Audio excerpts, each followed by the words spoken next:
Hello friends, মৌস কিচেনে সকলকে স্বাগত জানিয়ে আজকে নিয়ে এসেছি বেগুন পালং। এই বেগুন পালং করার জন্য আমি নিয়ে নিয়েছি এক আঁটি পালং শাক, একটা মাঝারি মাপের বেগুন, পরিমাণ মতো কলাইয়ের ডালের বড়ি, গোটা কাঁচা লঙ্কা ঝাল অনুযায়ী, পরিমাণ মতো সর্ষের তেল, স্বাদ অনুযায়ী লবণ, হলুদ, চিনি। এবার আসছি পদ্ধতিতে।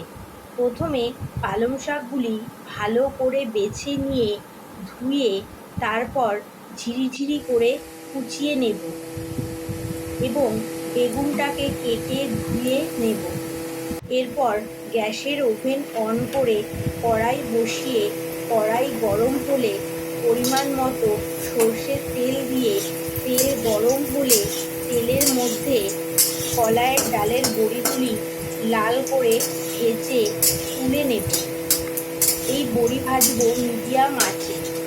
এরপর ওই তেলের মধ্যে কেটে রাখা বেগুনগুলি দিয়ে নুন হলুদ দিয়ে লাল করে ভেজে তুলে নেব।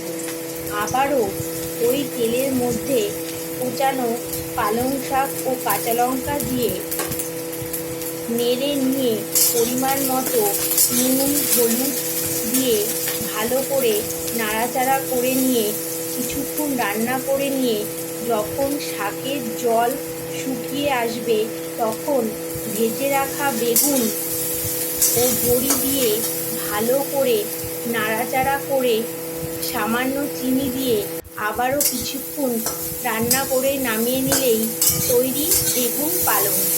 এই রেসিপিটি যদি আপনাদের ভালো লেগে থাকে তাহলে অবশ্যই ট্রাই করে দেখবেন, শেয়ার, সাবস্ক্রাইব ও লাইক করবেন। এই রেসিপিটি সম্পূর্ণ নিজের পদ্ধতিতে ঘরোয়া টিপসে তৈরি করা। নমস্কার বন্ধুরা।